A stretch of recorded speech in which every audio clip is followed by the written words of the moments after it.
दुरूद शरीफ पढ़ने के बाद सबने बातें बंद कर लेना और हमारी तरफ मुतवज्जो हो जाना। कहीं भी मजलिस में जब कहा जाता है कि दुरूद शरीफ पढ़ो या खामोश पढ़ो, या कोई किसी ने दुरूद शरीफ पढ़ लिया तो आपने खामोश हो जाना, मुक्के बन जाना, और जो बोलने वाला है, बयान करने वाला है, उसको तवज्जो से बयान सुनना, बात सुनना। अभी दुरूद शरीफ आपने पढ़ लिए, अब आप जो भी बोलेंगे आपके जहन में बैठेगा, आपको याद हो जाएगा। तो देखिए सबक नंबर 20, अखलाकी तालीम, बगैर इजाजत कोई चीज लेना, बगैर इजाजत कोई चीज लेना, किसी दूसरे शख्स की कोई चीज उसकी मर्जी के बगैर जबरदस्ती और जुल्मन ले ली जाए तो उसको गसब कहा जाता है। उर्दू में क्या जाता है? गसब। ऐसा करना किसी मुसलमान के लिए जायज नहीं है। बगैर इजाजत कोई भी चीज, खाने की हो, सामान हो, चीजें हो, अपने भाई की हो, अपने बहन की हो, अम्मी की हो, अब्बा की हो, उनसे भी इजाजत लेकर ही वो चीज लेना। अब अब्बा के पैसे रखे हुए थे, आपने ले लिए उसमें से 50 रुपए और खर्चा कर लिया, और हालांकि अब्बा ने वो किसी को देने के लिए रखे थे, आपने इजाजत नहीं, अब्बा परेशान हो गए, 50 रुपए कहाँ गए? फिर वो अब्बा उनको बोले यार आपने कम दिए, यानी कोई बात गलत हो जाएगी, झगड़ा हो जाएगा, झूठ बात हो जाएगी, इसलिए अब्बा को बोल देना अब्बा हमने 50 रुपए लिए, सामान लाने का था तो इजाज़त देना। तो देखिए मुसलमान के लिए जायज़ नहीं है बगैर इजाज़त लेना, तो ये हराम और बहुत बड़ा गुनाह है। ऐसे लोगों के लिए हदीस में बड़ी वईदें आई है।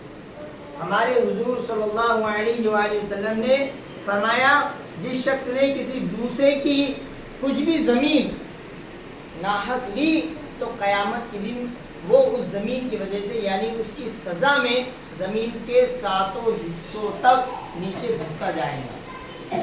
बहुत सारे लोग बंधारे से बंधारा थोड़ा बढ़ा देते हैं, ज़मीन बढ़ा लेते हैं, रोड पर आ जाते हैं, रोड पर चबूतरा बना लेते हैं, लोगों को तकलीफ़ देते हैं।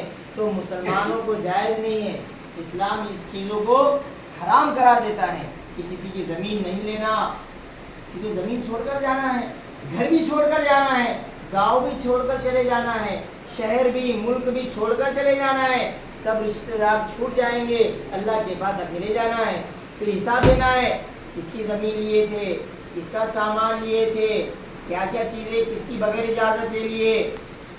तो हम तमाम मुसलमानों को इस्लाम की पाकीज़ा तालीमात पर अमल करना है। इस्लाम हमारे लिए अच्छी अच्छी चीज़ें सिखाता है, दूसरों को फ़ायदा पहुँचाना, और बगैर इजाज़त किसी का कोई सामान कोई चीज़ नहीं लेना चाहिए, खा वो चीज़ मामूली ही क्यों ना हो। एक हदीस में हमारे नबी ने फरमाया मन इंतहब नुहबतन फलैसा मिन्ना, तर्जमा जो चीज़ यानी जो शख्स कोई चीज़ छीन कर ले वो हम मुसलमानों में से नहीं है। किसी से छीन कर ले लिया, बगैर इजाज़त ले लिया तो मुसलमान ही नहीं है। हमारे नबी ने फरमाया ये कितनी सख्त वईद है कि किसी चीज़ का छीनने वाला और गसब करने वाला रसूलुल्लाह सल्लल्लाहु अलैहि वसल्लम की जमात और आप सल्लल्लाहु अलैहि वसल्लम के लोगों में से नहीं है।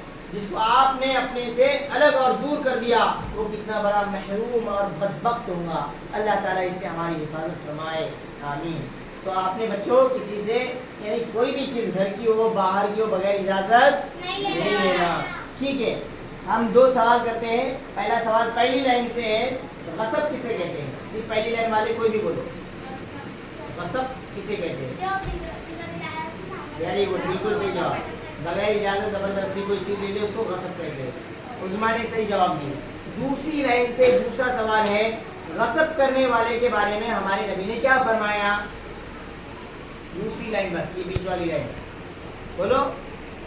जो गसब कर लेता है तो हमारे नबी ने क्या फरमाया? बगैर इजाज़त कोई ले लेता है या ज़मीन ले लेता है?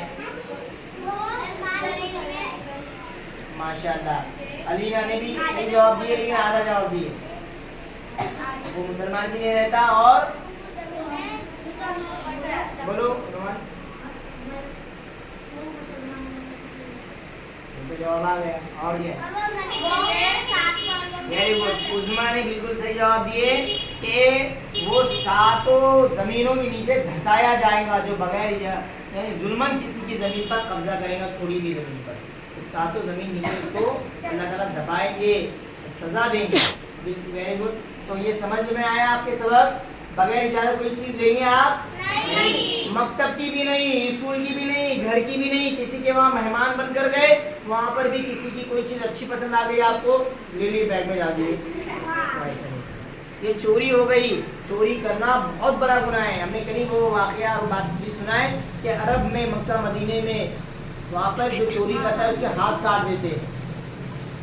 سمجھ میں آیا؟ تو اللہ کے بعد بھی ہاتھ کاٹ دیے جائیں گے. اس لیے چوری نہیں کرنا اور بغیر اجازت کوئی چیز نہیں لینا. ہم کو بھی مدرسے میں کہتے تھے کسی کی صابن بھی اگر ہے منہ دھونے کی یا کپڑے دھونے کی یا برش ہے کپڑے دھونے کا تو بغیر اجازت کے لیں گے کیا؟ پھر آپ کوئی بھی اچھی چیز لگے آپ کو تو بغیر اجازت